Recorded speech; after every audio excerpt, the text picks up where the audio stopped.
काम अटक रहा है, कोई काम नहीं हो रहा, बहुत परेशान हो गए,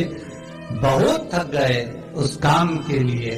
सबके हाथ भी जोड़ लिए, सबके पास होकर आ गए, पर वो काम बढ़ ही नहीं रहा,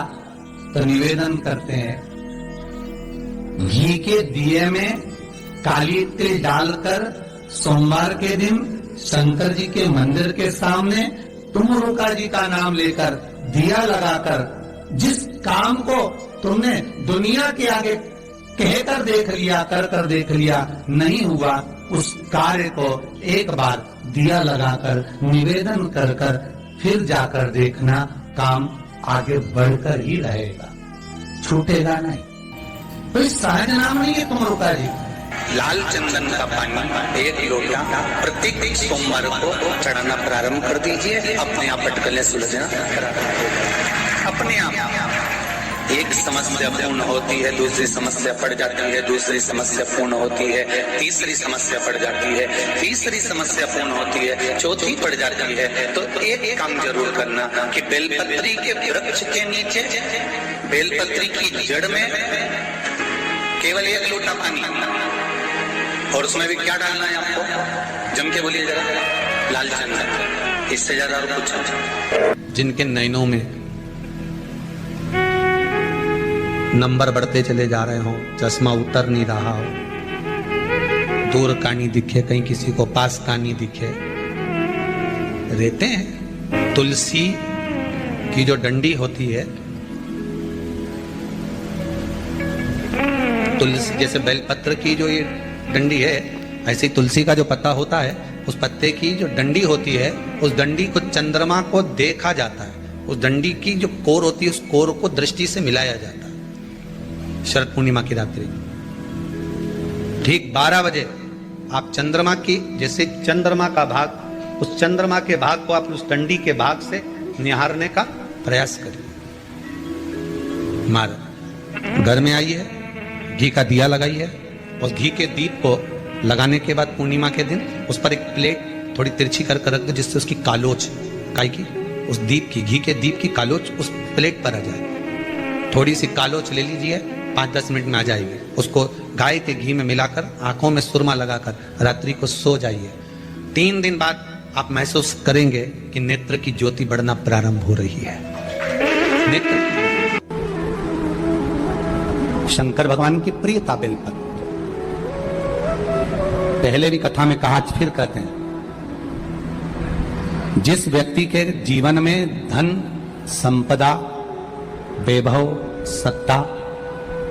लक्ष्मी की थोड़ी भी कमी दिखती हो, उसको बेलपत्री के वृक्ष का पूजन चालू कर देना चाहिए। जाओ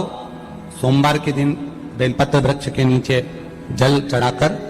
जल का सिंचन कर उसी बेलपत्र के नीचे शाम के समय पर, संध्या काल में,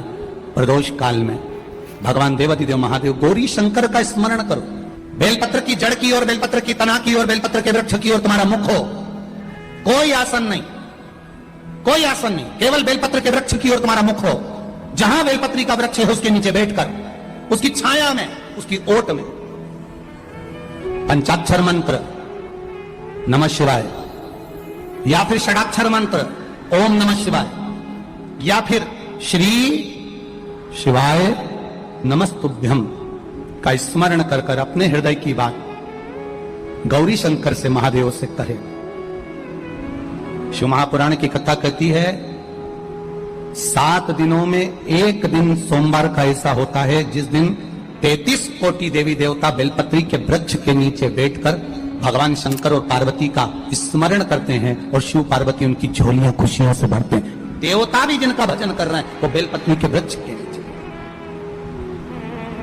लक्ष्मी, मां लक्ष्मी भी बेलपत्र के वृक्ष के नीचे निरंतर विराजमान होती है। आप लोगों से एक निवेदन और करना चाहेंगे, ये मनुष्य का शरीर जब तक रहे, ये मानव की देह जब तक रहे, जिंदगी में एक बेलपत्री का वृक्ष अपने रहते रहते कहीं पर भी लगाना, उसको बड़ा करना, उसको बड़ा कर जैसे अपने बच्चे को बड़ा करते हो, ऐसे लगाकर बड़ा कर कर महादेव से कहना कि मैंने अपनी जिंदगी में, मैं मर भी जाऊं, मेरे प्राण छूट भी जाएं, मेरे जाने के बाद मेरे घर के लोग एक लोटा जल चढ़ाएं ना चढ़ाएं, बेलपत्री चढ़ाएं ना चढ़ाएं, पर ये वृक्ष मैंने बेलपत्री का लगा दिया, अगर मैं मर भी गई तो मेरे मरने के बाद भी मेरे हाथ की बेलपत्र महादेव को चढ़ती रहेगी, महादेव को प्राप्त होती रहेगी। लगाओ एक बेलपत्री के पौधे को, छोटे से बड़ा करो, बड़े से बड़ा करो, बड़े से बड़ा करो, और बड़ा करने के बाद उसको कहीं तुम्हारी मर्जी पड़े जहां, उस बेलपत्री के वृक्ष को लगाओ। शिव शंकर जपू तेरी माला, भोले बाबा जपू तेरी माला, भोला सब दुख। शुक्रवार के दिन अगर शंकर के मंदिर में जल चढ़ाया जाए तो नारी का अखंड सौभाग्य होता है। शिव महापुराण की कथा कह रही है कि दुनिया के सारे तीर्थ नहीं जा सकते, पृथ्वी की सारी नदियों में स्नान नहीं कर सकते, पवित्र नदियों में आप स्नान नहीं कर सकते, या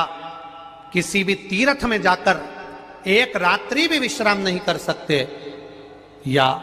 हमने जिंदगी में कोई दान करा ना करा, कोई पुण्य करा ना करा, कोई सत्कर्म करा ना करा, कोई शास्त्र पढ़ा ना पढ़ा, कोई शास्त्र सुना ना सुना, उसके बाद भी शिव महापुराण की कथा कहती है कि एक दिन में अगर मात्र एक बार भी आप शंकर के शिवालय में प्रवेश कर गए या मंदिर में प्रवेश कर गए तो सारे तीर्थ, सारी नदियां, सारे सरोवर, सारी बावड़ी, सारे तालाब, सारे कुंड के स्नान का पुण्य, दान का पुण्य प्राप्त हो जाता है,